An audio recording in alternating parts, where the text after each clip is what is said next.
which is generally PTSD. There are, after a certain period of time of homelessness, they do start to develop schizophrenia and personality disorders, but 76% of every homeless veteran, of homeless veterans what's being done for these homeless veterans? I mean, how can people get help, and how do they find out about help? How do we reach out to these people? Well, the NVF, the National Veterans Foundation, we have what's called the Street Team, where it's our outreach, it's our homeless veterans outreach program. And what we do is we have a van that we go down to Skid Row, we go to Venice. We have some footage on this, I understand, so maybe we can share some footage while we're even discussing this. Yes, definitely. Yeah, I did bring some footage of our street team in action. So we go down to Venice, we go down to Santa Monica. The majority of the time we go down to Los Angeles, Skid Row area, and we hand out water, we hand out food, we hand out blankets or clothing. We take volunteers down there. We have a clothing drive with the UCLA veterans group that they gather all the clothing. We go pick it up, and then we go down and deliver it downtown. We hand out our business cards, and our business cards are really information cards. They're just packaged in a nice business card.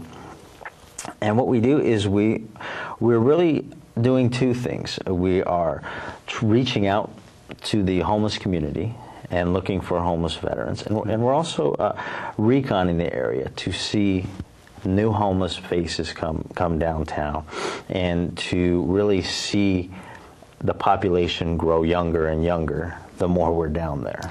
Can you, when you go down the street, let's say downtown here in Los Angeles, can you go down that street and sort of, from viewing the folks that are there, can you identify the ones that you think are veterans? Is there something about them that sort of sticks out? Usually they're wearing camouflage. You know, they don't want to be seen so much. Usually, not in all cases. Yeah, In every case, we get out of the vehicle and we just park it, and we just start talking to everybody, wherever it is. If they don't know veterans, or if they're not a veteran, then we hand them cards and ask them where the veterans are located.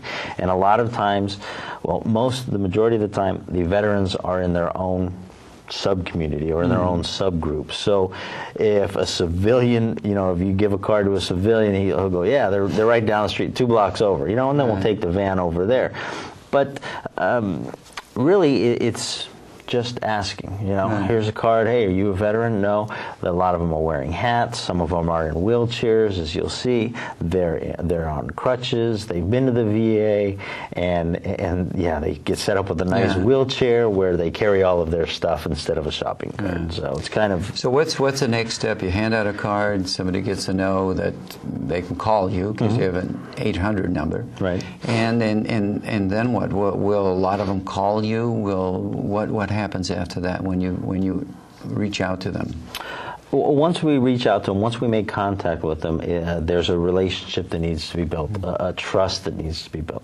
Sometimes, in rare cases, we like to hope that we go down there, we meet a veteran, he says, I'm ready to go, so we just grab all his stuff, we put it in the back of the van, and we take him off the streets, and we get him into a program. We have relationships with veteran homeless programs and non-veteran homeless programs in the community. So if you're a non-veteran and you want to get off the street, you know, we just don't kick you to the curb and say, you know what, go find. We'll take any homeless person really, but we're specifically down there to look and to see homeless veterans. Now, once we've established a relationship with them and they can actually trust us, because a trust has to be built, then they'll call us up, you know, and say, hey, I'm ready to go. You know, you guys said you were going to come pick me up. Well, I don't see, you know, and usually they have an attitude. And we'll say, why don't you stay right there? We'll be there in 20 minutes or however long it takes us, you know, with LA traffic.